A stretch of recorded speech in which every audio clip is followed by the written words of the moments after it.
नमस्ते बच्चों। आज हम कामायनी के प्रधान रस की बात करते हैं। भारतीय काव्य शास्त्रियों ने बहुमत से रस को काव्य की आत्मा के रूप में प्रतिष्ठित किया है। रस की आत्मा के विषय में उनका ये मत है कि विभाव, अनुभाव और संचारी के संयोग से रस की निष्पत्ति होती है। रस की उत्पत्ति के बारे में भी विद्वानों में मतभेद रहा है। विस्तार से यहाँ पर उस पर विचार करना समीचीन नहीं है, परंतु चाहे जैसे भी उनके विचार रहे हों, यह निश्चित है कि रस को उन्होंने काव्य की आत्मा के रूप में स्वीकार किया है। इसीलिए विश्वनाथ ने काव्य को रसात्मक वाक्यम काव्यम कहा है।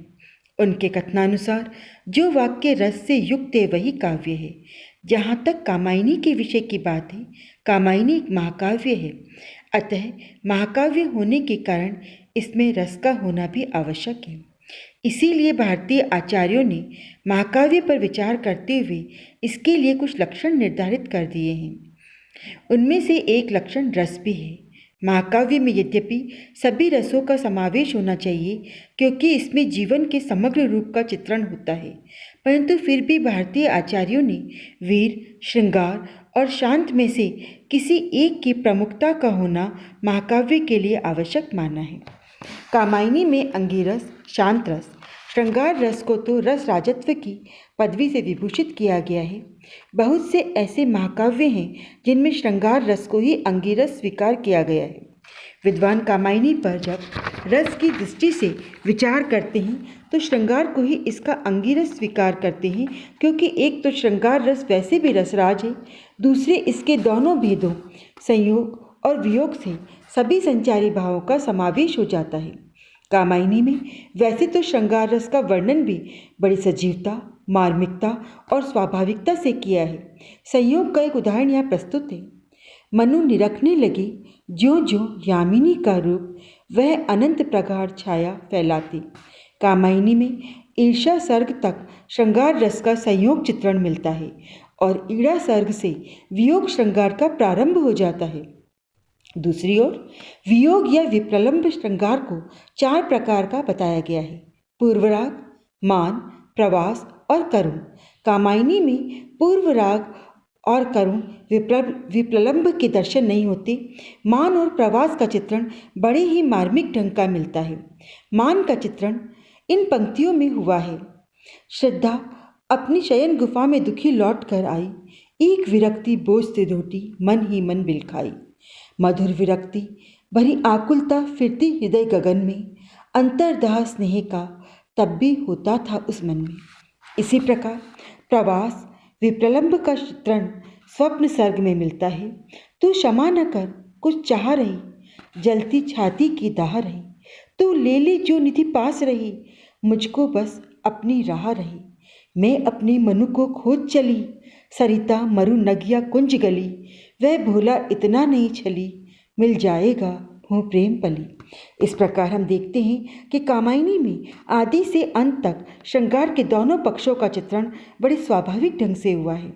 परंतु चाहे कामायनी के मध्य तक श्रृंगार रस की प्रधानता है, फिर भी इसे कामायनी का अंगिरस नहीं मान सकते, क्योंकि श्रृंगार रस आदि से अंत तक नहीं चलता और साथ ही कामायनी का उद्देश्य आनंदवाद की प्रतिष्ठा करना है और कामायनी के आनंदवाद का संबंध शांत रस से ही है।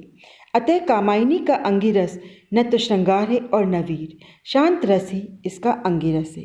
हम शांत रस को कामायनी का अंगिरस क्यों मानते हैं, इसके भी महत्वपूर्ण कारण हैं। वे हैं निरंतर व्याप्ति। यद्यपि कामायनी के बहुत से सर्गों में श्रृंगार रस तथा अन्य रसों की प्रधानता है, परंतु ऐसा नहीं कह सकते कि शांत रस इन सर्गों में बिल्कुल ही दृष्टिगोचर नहीं होता। स्थान स्थान पर शांत रस की अभिव्यक्ति मिल ही जाती है।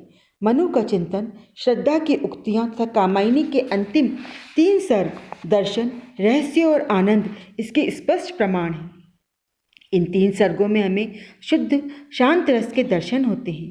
कहने का तात्पर्य यह है कि कामायनी में शांत रस की निरंतर व्याप्ति है। ये दूसरी बात है कि कहीं यह गौण रूप में दृष्टिगोचर होता है तो कहीं प्रमुख रूप में, परंतु इसकी सत्ता समस्त कामायनी में विद्यमान है। शांत रस का नायक से संबंध।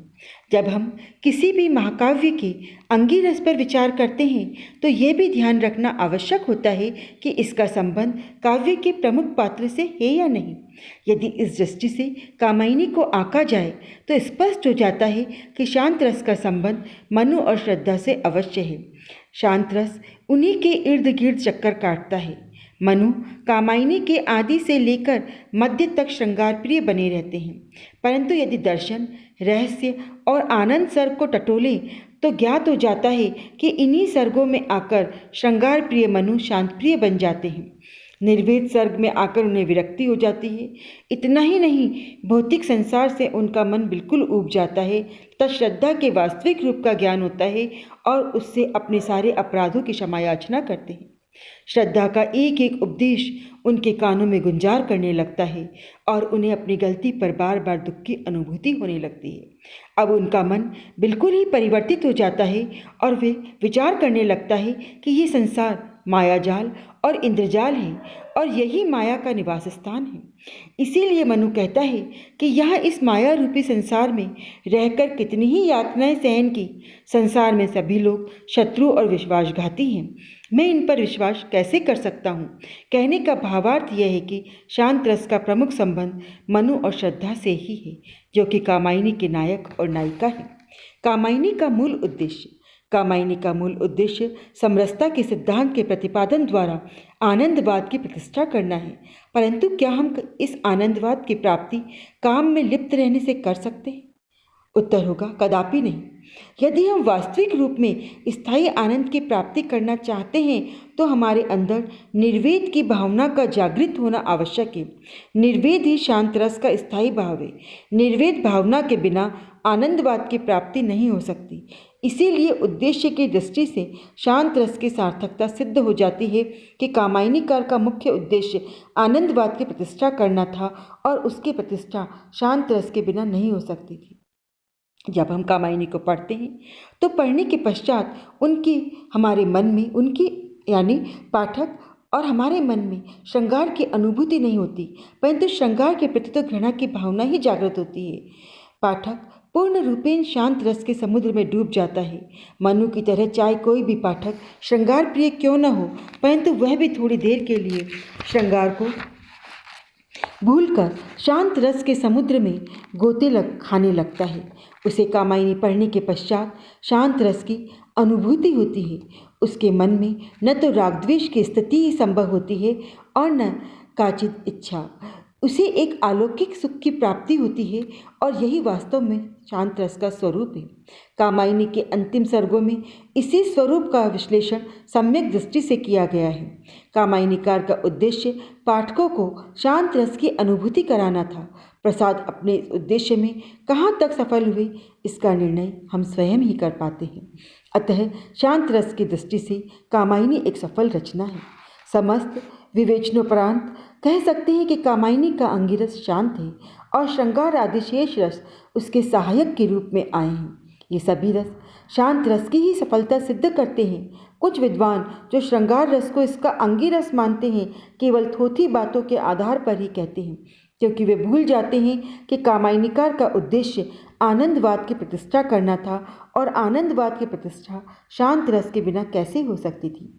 कामायनी के अंतिम सर्गों में शांत रस का जितना सुंदर विश्लेषण हुआ है, उतना अन्य किसी भी महाकाव्य में मिलना कठिन है। अतः कामायनी में शांत रस आदि से लेकर अंत तक मिलता है। कहीं उसकी मात्रा न्यून है और कहीं अधिक, परंतु उसकी सत्ता समस्त कामायनी में विद्यमान है। धन्यवाद।